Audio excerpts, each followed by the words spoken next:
Drinking water is one of the most closely regulated industries in the nation. Every step of the way, we have strict rules to follow from the federal and state governments. In Albany, the state legislative session just wrapped up, and that means the adoption of new laws we need to follow and also more funds made available for investment in water systems.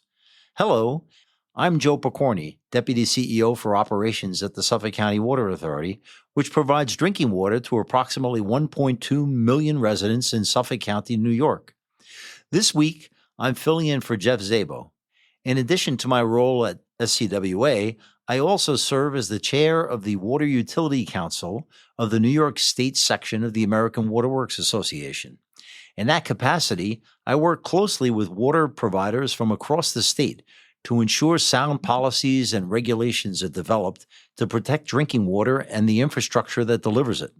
Today, I'm joined by Judy Hansen, former superintendent of the City of Kingston Water Department and current legislative consultant for the New York Section of AWWA. Judy has a deep history of operational experience and now works at the heart of New York's legislative process, helping to shape the state's drinking water policy. Thank you for joining us today, Judy. Hey, Joe. Glad to be here. So first up, and so the folks at home can get to know you, can you walk us through your path from operating the City of Kingston's Water Department to now serving as the legislative consultant for the New York State AWWA? Sure. I was with Kingston Water Department for over 40 years, and for the last 30 plus years, I was the superintendent and ran the utility. So long about 2022, I was nearing, the retirement age, and it was time for me to do something different. Quite honestly, the utility needed new leadership. You need to kind of reinvigorate things. So I retired, but I still had, kind of a passion for drinking water. And at that time, we started to see a lot of new regulations coming down the pike, more than we'd ever seen before. And so I was always active in the Water Utility Council. I served with you for a long time. And at that time, the section was looking for an outside consultant to be able to be that voice in Albany and talk to legislators and try to educate them on, what would be not only would be good for the public, but would also make sense for water suppliers. So I kind of segued from one into the other. Well, that's great, Judy. So what experience from your time in operations informed the work you do today? I'm a water supplier, in my soul. I mean, that's just what I do. And so when I look at this legislation and these bills that are being proposed, often by our environmental partners, I look at them through that lens of, as water suppliers, we have to implement these policies and these laws. And I look at it through that lens. How could we make this bill better and more efficient as, from that water supply perspective? So it's always with me. It seems like over the last decade, water has become a bigger focus in Albany. What do you think triggered that attention? I think it was a number of things. I think, and it started down in your neighborhood on Long Island. You started picking up these forever and emerging contaminants, the PFAS and the 1,4-dioxane, and the EPA hadn't done anything. Nature kind of abhors a vacuum. And so the state legislature and decided to take up that mantle. And so, and I think there were drivers, Flint, Michigan, that crisis there. Boy, now we're all talking about lead, and rightly so. There's no safe level of lead. We agree with our environmental advocates. We need to get the lead out. Where we may differ is who pays for it and what's the best mechanism to do that. What's the best plan and path forward to be able to get that lead out? And so, I don't want to say it's a knee-jerk reaction, but if EPA is not doing it, well, maybe New York State needs to do it. And we were one of the first in the nation with PFAS regulations. Yeah, I think when you bring up PFAS, it's particularly important, and it's something that was one of the drivers. It goes back to Hoosick Falls. You may remember yes. The nightmare that went on up there. Yes. It seemed like that was a point where the state really jumped on getting aggressive. Absolutely. Those poor folks up in Hoosick Falls, quite candidly, the state response was less than satisfactory for those folks. But it was a learning curve. state health department, we work very closely with them, as you know. They're good people. This one just didn't get the attention it deserved as soon as it deserved. And Right. so, and then there was state health department was blaming EPA, and EPA was pointing the finger at the state health. And, these poor folks were caught in the middle. So then New York State stepped in and it formed the Drinking Water Quality Council, which we're both familiar with, where they make recommendations to the health department for these emerging contaminants and what the levels should be. There's toxicologists on the Drinking Water Council. There's representative from water suppliers on that council. And hopefully, that will lead us into some sound regulations that make sense for everybody. Judy, can you give us a little background on what happened up in Hoosick Falls? Absolutely. There was a citizen, a member of the public. He started seeing that, his father died of pancreatic cancer. And he, on his own, he went and he said, what's the cause of this? He started to read, and he did his own samples, and he presented them to the health department, and they were off the charts, the PFAS levels. And the health department said, your water's fine to drink, because they were looking at outdated regulations. It wasn't fine to drink. And it took a long time for that to kind of the states sort of wake up and say, oh my God, this is crazy. And so once they did, then the DEC stepped in and they got a new water supply for those folks. But in the meantime, it became apparent that we really needed some new regulations to deal with this, because the old regulation said you could have 50,000 parts per trillion of any unregulated contaminant. And we know PFAS is dangerous at much lower levels. It's really amazing when you think that this was a compound that was regulated, like you said, at 50,000 parts per trillion. Right. And then overnight, the regulation went to 10 parts per trillion. Correct. So it gives you an idea of how aggressive the state got very quickly with regulating that compound. And the information on the toxicity of PFOA and PFAS was out there. It was readily available. The EPA had it for years, and they didn't act on it. And that was part of the political discussion, like, well, maybe you should have done something. Well, now we're going to have to do something. So it was kind of a mess, and it sort of ended up that way. And water suppliers have been, anybody who had a detection above 10, as you know, on Long Island and some of our other communities, they all installed the treatment. And even though you've installed the treatment and the regulation is 10, you're treating to non-detect. And I think Suffolk County's taken the lead on that. You guys are all, 10 is what we've got on any of those wells where we're over 10. We've installed the treatment, but our goal is non-detect. That's absolutely right. So when you have a treatment system in there, you have the option of treating to non-detect. And you're right, Suffolk County has led the charge in that. And that's our goal now, that we've had this treatment in many of our wells.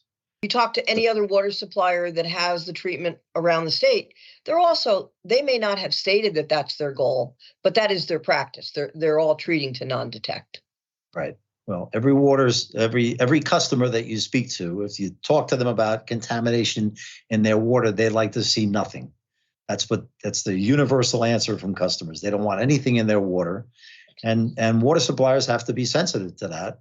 And that's why we set goals as aggressively as we do. Absolutely. And let's hope others take the lead and follow your lead. Yeah. And it's interesting to note that when the state passed this regulation, the water suppliers were just getting geared up to put this filtration in place.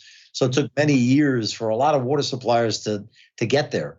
So a number of water suppliers were given deferrals while they were developing their treatment systems.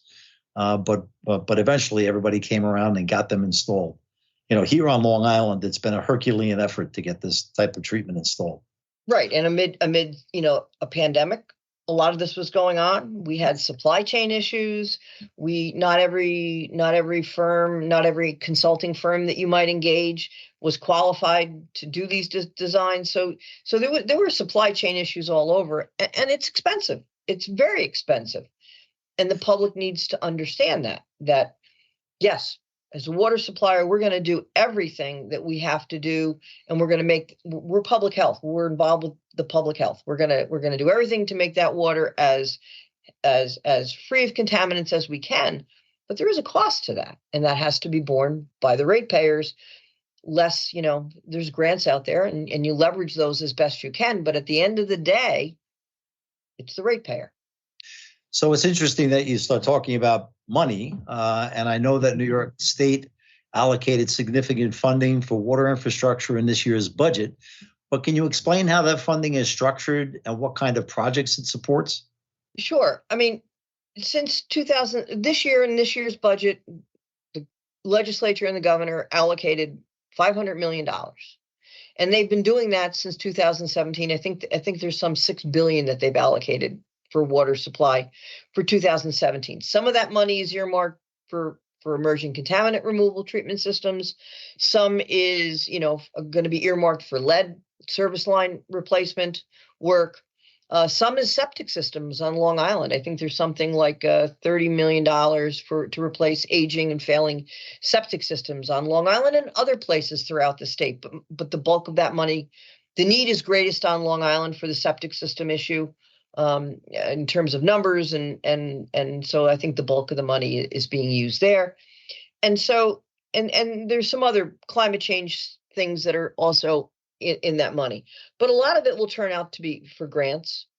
The one thing that's always missing in that is, and you know better than I do, PFAS is not only the initial capital to build the treatment, but there's ongoing expense for maintenance and to change out that carbon. And so there's an operation and maintenance cost associated with that, and that's never been funded. That's always on the utility to fund, and sometimes those costs are significant. Yeah, they're significant, and they continue on into the future pretty much forever. Right. While it's water supply is local, and the ratepayers have generally historically paid for everything, we didn't make these chemicals. These chemicals came from other manufacturing in other places. We're kind of passive receivers of this. And I think you once said to me, and it always resonated, we're kind of doing God's work here. we're it got into our source water, God knows how and from where, but we're taking it out and we're bearing the brunt of that. So people need to understand that, and they need to support that. The state allocated $500 million this year. Mm-hmm. For drinking water and filtration and things of that nature that are environmentally related. What kind of role and how are you involved in that dollar amount? I mean, why wasn't it $1 billion or why wasn't it $250 million? Did you have any role in that development, coming up with that number? We did. I mean, since about 2018, New York State AWWA has worked with our environmental partners, and we formed a clean water coalition. And so we meet every fall, and the wastewater folks are there, and rural water's there, and CCE is there. In fact, Adrian Esposito from CCE kind of organized this. We meet up in Albany every October, and we agree on what we can all agree on. And one of the things we've always agreed on is we need more money. And while we as a group would love to ask for $1 billion, realistically, we tried to keep that number doable. And so I think that as a part of that coalition, when the legislature and the governor hears that all the environmental advocacy groups in New York, the water group, the wastewater group, the rural water folks were all advocating for the same thing, that's how we got it. I mean, it was we made a lot of trips to Albany, knocked on a lot of doors and talked to a lot of people, and ultimately prevailed. And I think, we're participating in that coalition has helped both the environmental advocates as well as the water and wastewater folks. Yeah, I think that most people would be surprised and very impressed to see the level of effort that's made by the drinking water industry, in concert with the environmentalists, to go out there and speak with legislators and get them to understand what our challenges are, and to suggest to them, the kind of money that we need, and to keep pressing year after year, because this is not something that goes away. And unfortunately, $500 million sounds like an awful lot of money. But in the world of water infrastructure, it really is a drop in the bucket, not to use a coin phrase. But it needs to be funded every year. And quite frankly, it needs to increase because the cost of this stuff is going through the roof. And there's a lot of other worthy causes out there that are also doing the same thing. And the fact that together we've pushed for this, is significant. Our hats off to, when we first started, I think I first started participating with the coalition, with the environmental groups back in 2018. And at first it was, I won't say adversarial, but each group, water and wastewater, we're all kind of wary of the other side. And I think what I've come to see, and I think what they've come to see over the intervening years, is that we all want the same thing. We all want clean water. If there's any disagreement, it's maybe the exact steps to get there and the timeline. I mean, and I think together we're by continuing the conversation, I think we're helping each other. So the conversations when we're working with the folks in Albany and our legislators, it very often centers around money, just like we've been talking about. Yeah. But the other thing that we're very involved with, and I know that you specifically are very involved with, is the legislation. So there are bills upon bills that are introduced every year that impact the water industry. And I know that part of your job is to keep an eye on them and to try to help craft them to work favorably with the industry. So now that the legislative session is over for this year, what were some of the more important bills or developments that affected water suppliers? There was a bunch that were left on the table that we worked very hard with our environmental partners to get passed and didn't get passed. And those include, if we're taking the PFAS in particular out of the drinking water, why aren't we passing legislation to stop including it in manufactured goods? So there were two bills. One, a bill for banning PFAS in beauty aid products and personal care products, and the other in common everyday household goods, for which there are good substitutes than PFAS. And that bill, we got it almost passed, but it kind of fell short. And so that's kind of a common sense approach.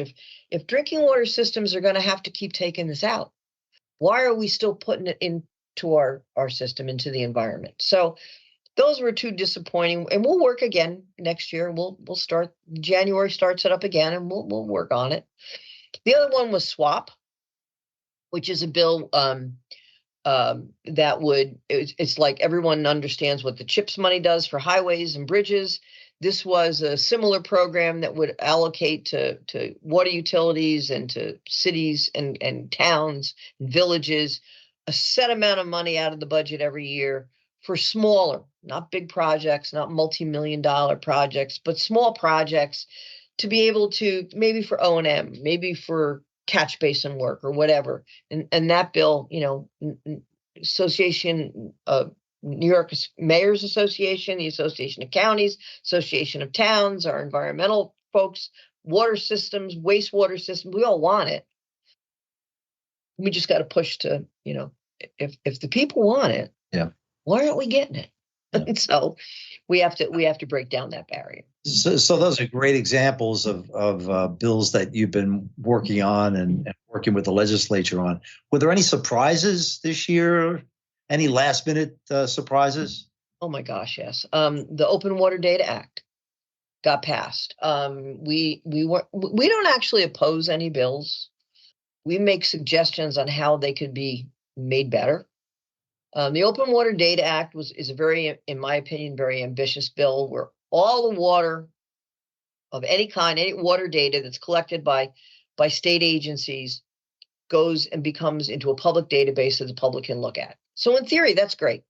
We've all, health department, DEC, Parks and Rec, everybody has spent good taxpayer money and we report everything that we do as a water supplier to the health department or to the DEC.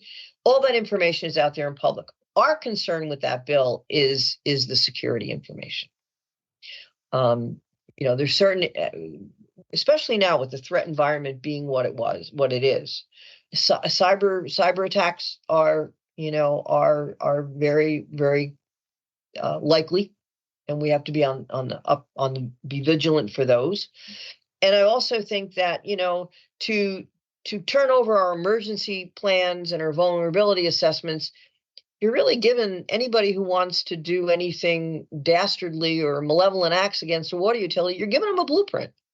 So that information needs to be held back. And the way this legislation is written, it isn't. So we're going to continue to advocate. Maybe the governor would make some changes before she actually signs that. So we're working that very hard. We're not opposed to that bill. We think that bill to share data is a common sense approach. It's a great idea. But the security information is a concern of ours.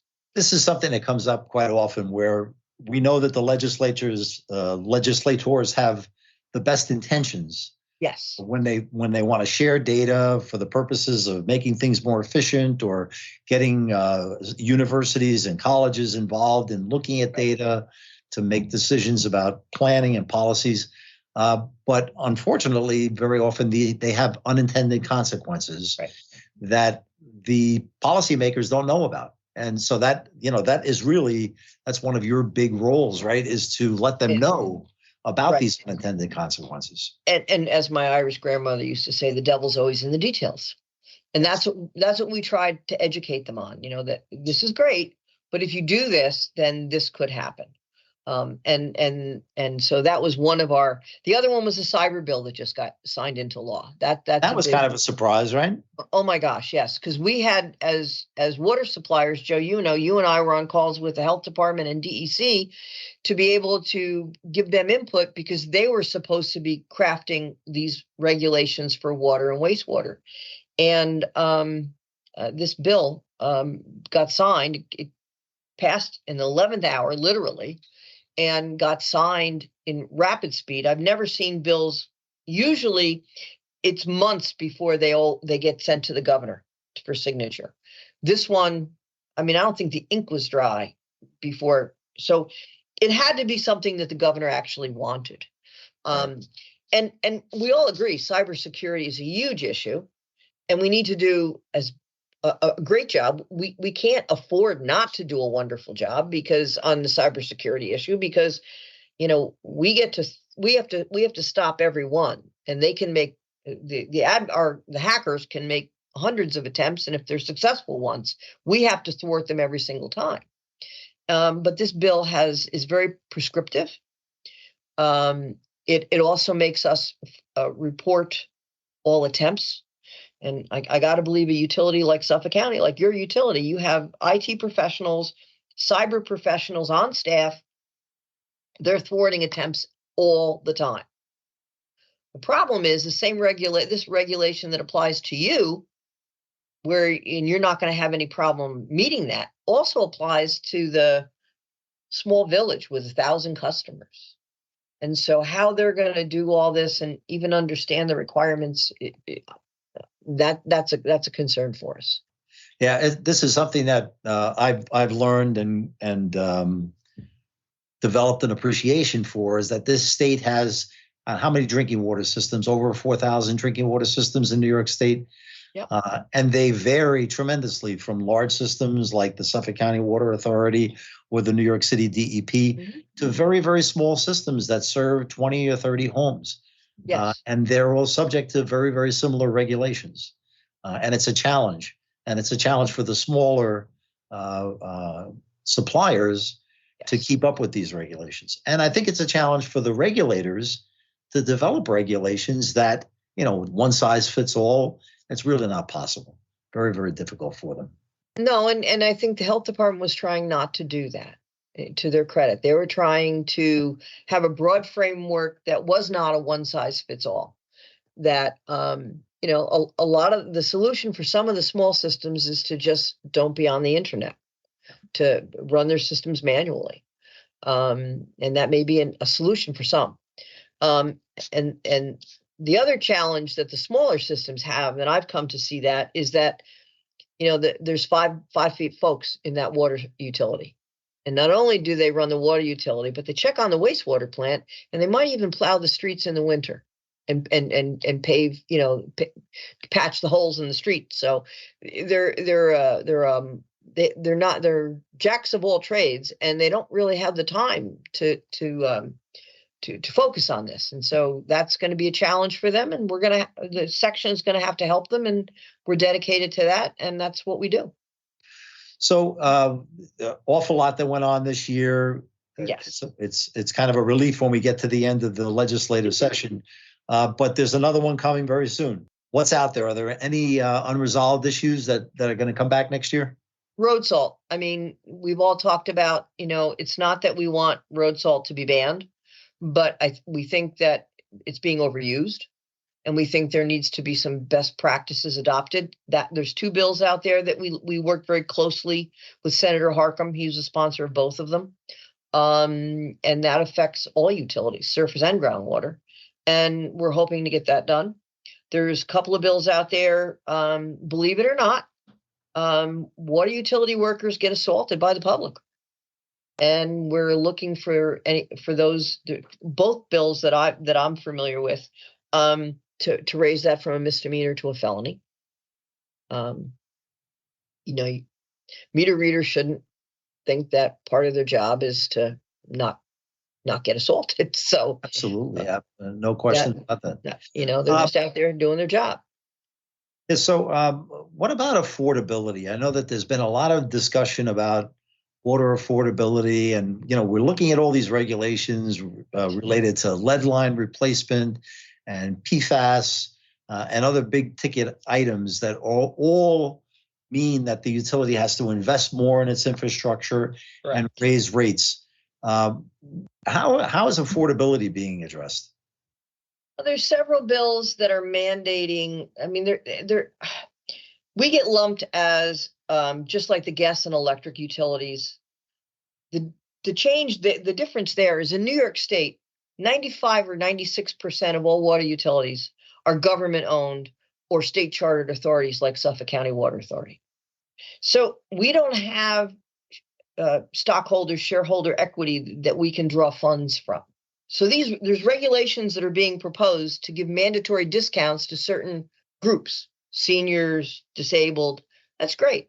But they all also say that you can't take the money out of ratepayer funds. Well, I don't know where we're going to get the money from, because there's only a couple of big private investor-owned water utilities in New York State. The rest are all government-owned, and so we have no other source of revenue. There's an occasional grant, that's and we're very grateful for those. New York State takes the lead in that, much different than other states. Federal money seems to be drying up. So we're dependent on the state, and the state has stepped up and done a yeoman's job, but we have to pass those costs on to somebody, because your budget is your budget. I mean, it's how much money I need to run the utility. Hey, I want to take a little bit of a rewind. Before, you mentioned the Drinking Water Quality Council. Yes. And this is a big thing in New York and associated with drinking water itself. But can you just take a little time and explain what it is, and how does it help shape state level standards and regulations? I think it came out of after the aftermath of Hoosick Falls, when the state was kind of scratching their head saying, how do we get here? How did this travesty happen? And what do we got to do moving forward? So I think the governor at the time, came up with this concept of a Drinking Water Quality Council. It's a 12-member board. And I'll be honest with you, I thought when it first was announced, I thought, this is silly. We have the health department. Why do we need this? And I've changed my whole philosophy on that, because I've sat at their meetings. There's engineers on this board, there's toxicologists, and there's 3 representatives of drinking water supply. There's Stan Carey from Garden City, there's Lori Amory from the New York City DEP, and there's Dave Rowley from the City of Rochester Water Department.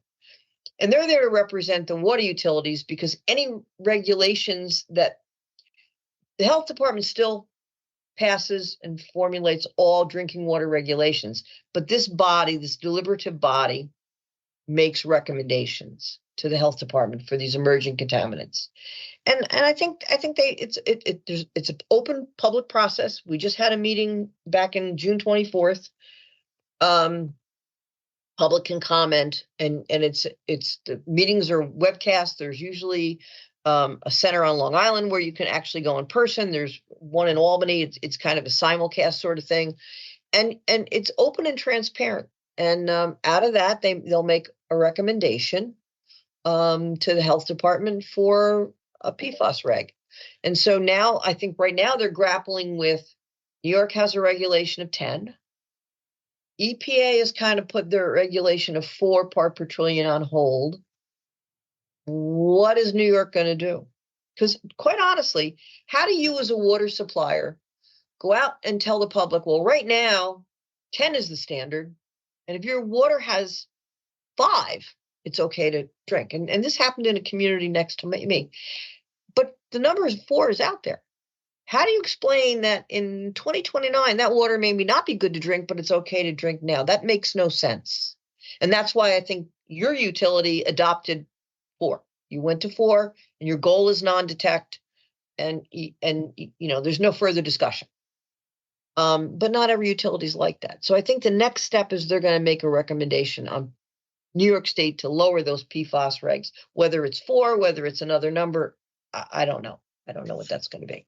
So prior to having the Drinking Water Quality Council, all of this was done by the health department, right? And it still is. And they still make the regulations, but Correct. There was a time when they actually, came up with the recommendations or did the analysis to determine that a regulation was needed. Now we've got this Drinking Water Quality Council that's kind of doing that background work, making a recommendation to the health department, and then the health department is promulgating the regulation that the drinking water suppliers have to abide by. Right. And both DEC and DOH are well represented on the council. Yeah, I think it's great that they are. Yes. I think it's great that our utilities have a place on the council, because previously, I mean, obviously, we all spoke to the health department. We all had relationship with them. They understood what we were going through as suppliers. But now there are 3 bodies, like you said, on this council of 12 that speak for the water industry. Yes, and one is appointed by the governor, one is appointed by the majority leader of the Senate, and one is appointed by the leader of the Assembly. So it's kind of and that's how the council works. And it's statutorily, we have to have 3 members there.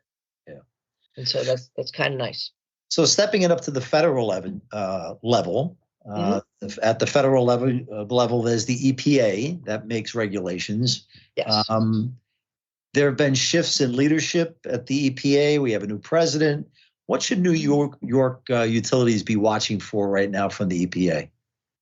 I think the EPA, I think every administration, when regulations are passed in the waning months of the previous administration, I think it's typical for them to put things on hold, these major regulations through the EPA, and kind of take a look, say, hey, do we want to do that? I mean, the previous administration did that with lead. We waited almost 4 years for them to finalize the lead rule. Hopefully we don't wait that long for them to finalize PFAS, but they're going to do what they're going to do. And it's not unique to this administration, but this administration has promised to do away with a lot of regulations. And so they're looking at it through a different lens. And I think we just need to see where that's going to fall and know that the New York State Health Department is going to have to step in there if the federal regs, kind of lag a little bit. So I can just imagine folks at home, their heads are spinning because they hear about federal regs and state regs. Yes. Can you just give us a little bit of an understanding on how this works? You got the federal government making regs, you got the state making regs. Which ones govern what we do here in the state? Well, it's back in 1974, if you really want to step back in time, we have the National Primary Drinking Water Standards. That's an EPA function. And they pass the MCLs. But every state has the right to either, if there are no MCL is a maximum contaminant level. If there are no maximum contaminant levels on the federal level, states have the right to promulgate their own. And they also have the right to make them more stringent than the federal level, but they can't make them more permissive. So if the federal government comes in and EPA passes an MCL on PFAS of 10, New York can make it lower, but it couldn't say, let's make it 100. And that's a silly example, but so states can make them more stringent. They can pass, and that's exactly what New York State did. When there was no federal MCL for PFAS chemicals of any kind, they stepped in and New York came up with the 10 part per trillion, first in the nation. Other states followed, and there might be 16 or 18 states now. And now at the end of the Biden administration, EPA came down and announced that were going to lower that level to 4. Typical of all administrations, the Trump administration has put that on hold.